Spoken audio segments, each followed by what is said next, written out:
lot of times it's like a female fighter, you find yourself the only female in the room. Just from my own experience, like I do wonder how many women are out there that just simply haven't been told, like, you should try this.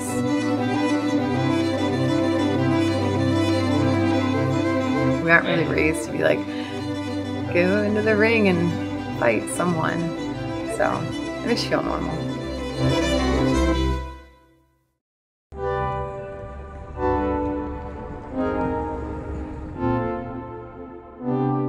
I'm Megan Saccone Fraser, and I am an amateur Muay Thai fighter.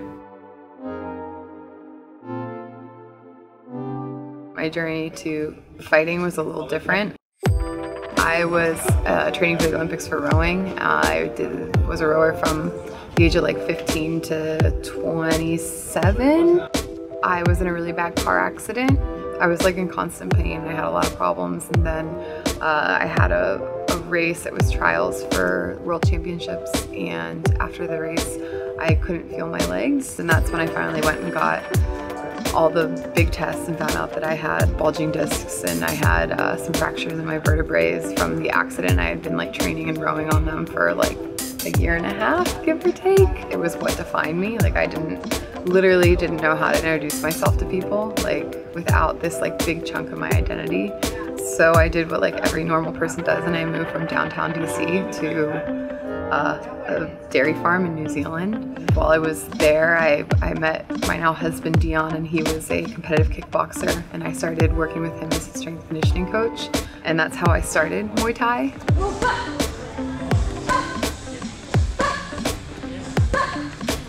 As soon as I hit pads the first time, I cried because I knew how terrible I was. Like I went from being like top of like a sport to doing something, and I was just so aware of how bad I was, and that was actually really freeing because I hadn't been a student in 10 years. I think that's why I fell in love with it. Like it forced me to like recognize that I had a lot of growing to do, and I think it came to me at the right time in my life.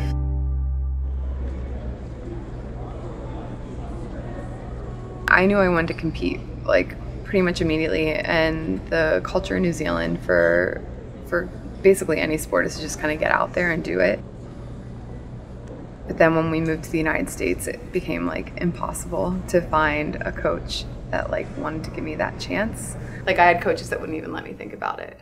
Like I went like camp to camp. I was at one gym and they like literally would not let me be on the fight team.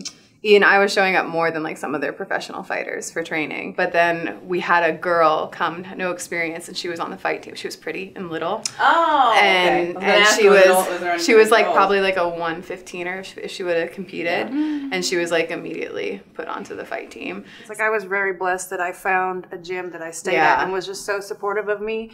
But he had never had like female athletes before, so he did not understand that it would be so hard to find fights for me, and that promoters are going to treat me terribly, and that I would just have to go through all of this, not be able to find fights like the smaller women or the men, just get fights like that, and I couldn't find any forever.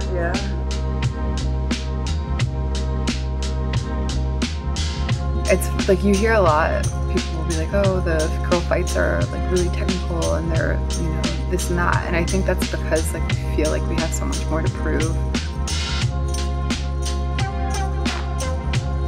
It's just hard to get opportunities.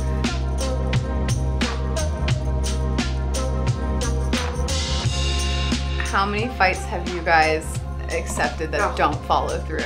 It's an insane, like I'll take fights and then they'll go through opponent, and I'm sorry. And then, or like my first tournament, I cut weight. Sorry. And then it's just multiple times. I don't know how many.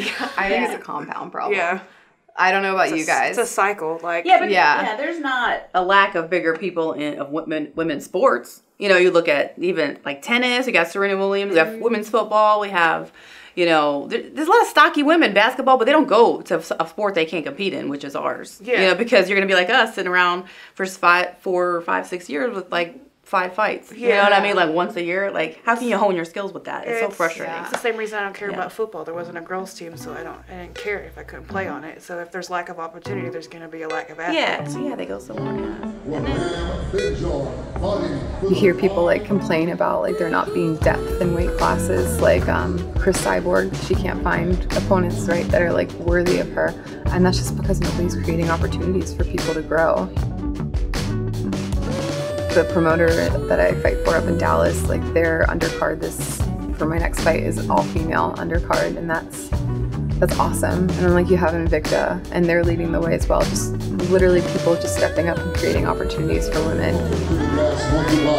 The one and only video is right here in Dallas, Texas. I remember my first fight. Besides like the head promoter, but like everybody there that was involved was just being super disrespectful about it. Yeah, like why'd they treat you like?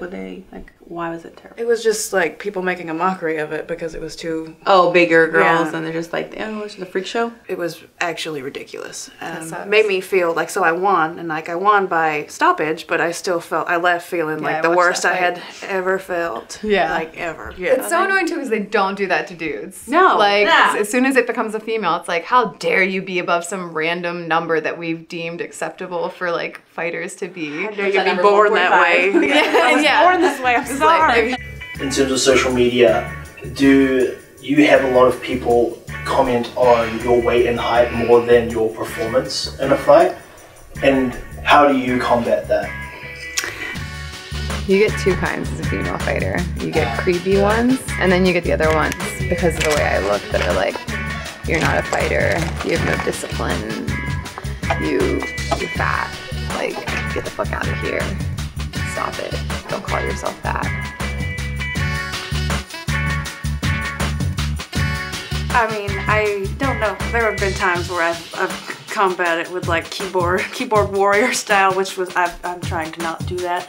So now I'm just trying to remember that, well, that's dumb because I've been training every single day for however many years and I'm actually good, and I don't really care at this point anymore. I just ignore it and whatever. Yeah, I'm big. Thanks for telling me something I already knew.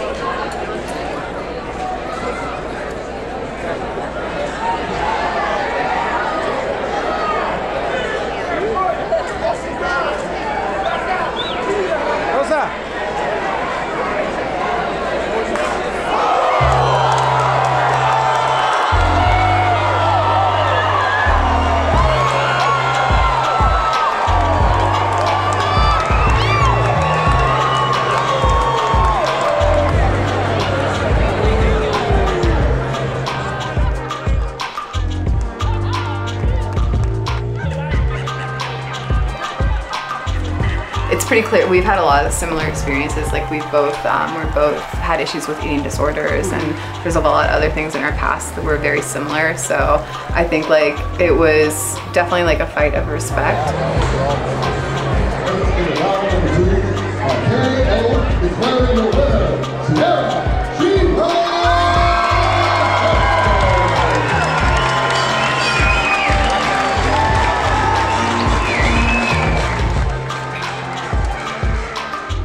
I do this because I really do love the sport, and like I respect anyone who does get out there and compete.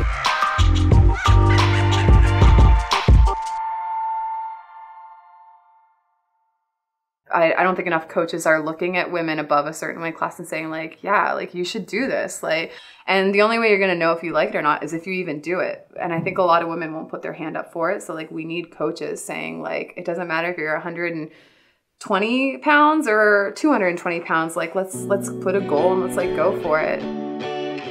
The Onnit Women's Sparring Party actually came from a friend of mine. She used to run sparring parties up in Seattle, Washington. We have the opportunity to get professionals involved.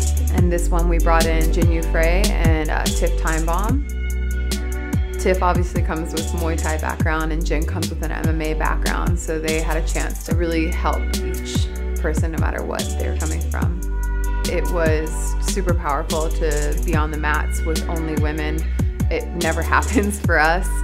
I had started, like, the reason I would never put my hand up is because I didn't see anybody that looked like me. So I just felt really ashamed and embarrassed that that I wanted to fight, that I wanted to compete. Other people, especially other women in this community that I may have not ever been able to connect with because they don't go to my gym, or we wouldn't cross paths otherwise, and to see that and to see the passion for the sport that at the end of the day we all really just love it's such a great opportunity, and it's so much fun.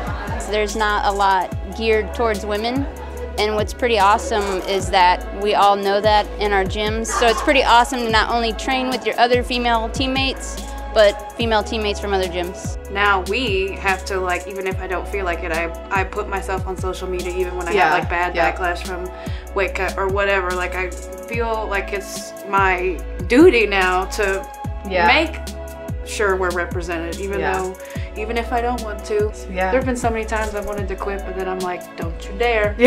Anytime I get frustrated and I go to the gym and there's like these young girls there, like we have a bunch of teenage girls right now, and it's like sometimes I feel like I really just like can't stand myself, and then I'll go into the gym and they're, you know, they love me. And so it makes me like, okay, well, maybe I do have a reason to do this. These girls are learning to defend themselves. They're expressing wanting to fight and compete, and that's important to me. So For sure.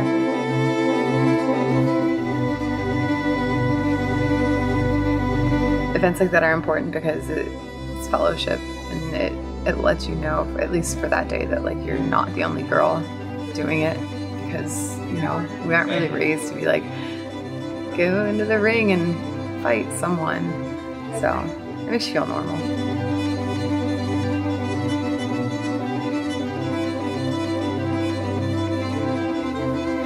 It takes a lot to get people to see like what you might see inside yourself sometimes. And that's not the case always, obviously. But I think for a lot of women it is the case. Like, you can only scream like, I want to do this so many times. So I think there are more of us starting to show up, and that's how it changes. But that was like a big reason I wanted to fight, was to like be a part of that, like pushing it forward. 3, 1, 2, 3.